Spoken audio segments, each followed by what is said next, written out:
व्रत के दिन महिलाएं पूजा पाठ फिर घर के काम निपटाती हैं। ऐसे में एनर्जी पूरी डाउन हो जाती है और वो चाहती हैं ऐसी रेसिपी जो बिना तैयारी के बन जाए और शरीर को एनर्जी से भर दे। तो इसी रेसिपी को आज मैं आपके साथ शेयर कर रही हूँ। तो फ्रेंड, इस सुपर हेल्दी कम समय की रेसिपी को झटपट बनाना शुरू करते हैं। जितने आप ड्राई फ्रूट यूज करना चाहें रेसिपी में उतने आप ले लें, या जो भी उपलब्ध है वो आप ले लें। तो ये देखिए हमने थोड़े से ले लिए हैं। ये हमने मूंगफली के दाने ले लिए हैं, बादाम, मखाना, नारियल, काजू और खजूर, सूखा वाला खजूर है। एक छोटी कटोरी साबूदाना, इसको धो करके साफ कर लेते हैं। साबूदाना को भी हमने धो लिया है। तो अब हम चलते हैं गैस की तरफ, कढ़ाई चढ़ा देते हैं और कढ़ाई में बिना कुछ डाले ही ड्राई रोस्ट करेंगे मूंगफली के दाने। जैसे ये हल्के से ड्राई रोस्ट हो जाएंगे, साथ में हम डाल देंगे मखाने। तो एक एक चीज़ करके हमें डालते जानी है और ड्राई रोस्ट करते जानी है। थोड़े से मखाने कुरकुरे हो गए हैं, तो अब हम डाल देते हैं इसमें काजू। काजू में भी बहुत ज़्यादा टाइम नहीं लगता है। इन सभी की नमी निकालने तक हमें ड्राई रोस्ट करना है, लेकिन मूंगफली को सबसे पहले डालेंगे क्योंकि उसको हमें पूरा भूनने तक ड्राई रोस्ट करना पड़ता है। तो अब हम डाल देते हैं सूखे वाले खजूर और ये बादाम है, इनके हमने छिलके निकाल दिए हैं, अंदर की गिरी है, इनको थोड़ा सा भिगो करके छिलके निकाल दिए थे। तो अब सारे ड्राई फ्रूट हम एक साथ ड्राई रोस्ट कर लेते हैं। तो इस तरह से आप ड्राई रोस्ट कर लीजिए। जो बिल्कुल बारीक वाले हों ड्राई फ्रूट, उनको आप लास्ट में डालिए। तो ये क्रश किया हुआ, कद्दूकस किया हुआ नारियल है, इसको हम ऊपर से डाल देते हैं और ये कढ़ाई की गर्मी से ही ड्राई रोस्ट हो जाएगा। गैस को ऑफ कर देते हैं और अब रोस्टेड ड्राई फ्रूट को हम प्लेट में निकाल लेते हैं। तो ये देखिए ड्राई फ्रूट बहुत अच्छे से रोस्ट हो चुके हैं। तो अब हम एक मूंगफली के दाने को लेते हैं और मैश करके देख लेते हैं। तो इसका छिलका निकल रहा है, ये देखिए आसानी से छिलका निकल गया है। और ये हम मखाना, इसको भी तोड़ करके देख लेते हैं। तो ये भी कुरकुरा हो गया है और दबाने से बिल्कुल बारीक हो गया है।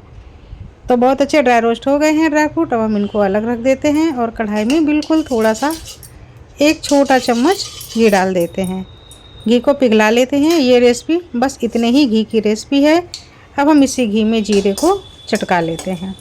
जैसे ही जीरा चटकने लगेगा वैसे ही हम डाल देते हैं हरी मिर्च के टुकड़े और करी पत्ता। तो यहाँ पर हमने 2 हरी मिर्च का यूज़ किया है।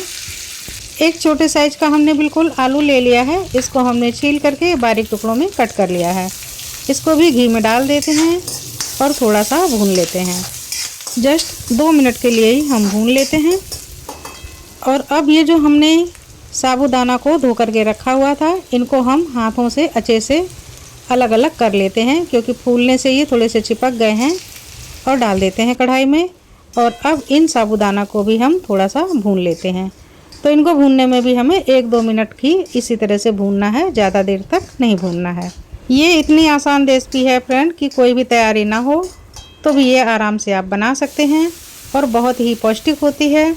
अब हम साबूदाना में पानी डालेंगे। तो 1 कटोरी साबूदाना है, उसके हिसाब से आप उसी माप से 3 कटोरी पानी डाल दीजिए।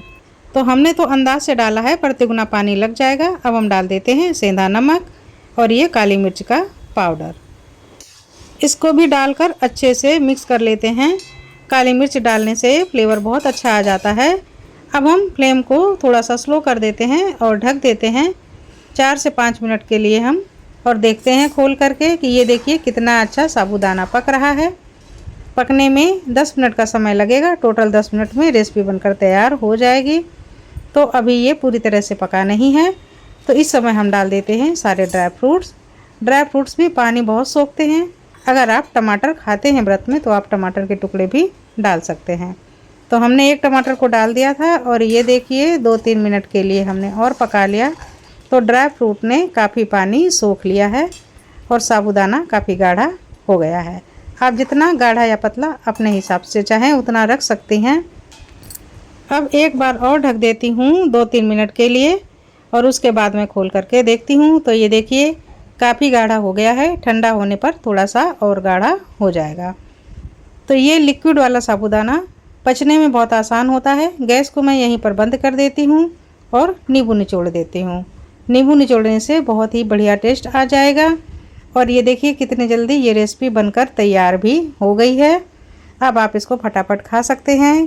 कभी कभी ऐसा होता है हम व्रत और पूजा में इतने थक चुके होते हैं कि हिम्मत ही नहीं होती है ज़्यादा कुछ बनाने की, उस समय आप इस रेसिपी को बनाइए। और ये बेहद टेस्टी और पौष्टिक रेसिपी है। आप जैसे ही खाएंगे 10 मिनट के बाद आपको ताजगी का अनुभव होगा। स्वाद को बढ़ाने के लिए आप धनिया का भी यूज़ कीजिए। और अब धनिया को बहुत अच्छे से मैं मिक्स कर रही हूँ और ये देखिए कितनी जानदार रेसिपी बनकर तैयार हुई है। मात्र 10 मिनट का समय और बेहतरीन रेसिपी।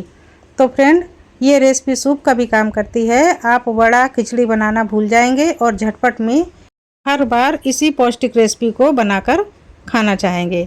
तो फ्रेंड, मैं इसको सर्व करती हूँ और ये देखिए अब मैं टेस्ट करके आपको बता रही हूँ। तो ये अभी बहुत ही गर्म है और साबूदाना थोड़ी देर से ठंडा होता है।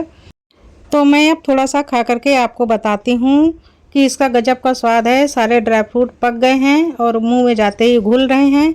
बेहतरीन रेसिपी है। तो फ्रेंड, आप व्रत में इस रेसिपी का ज़रूर आनंद लीजिए। नमस्कार।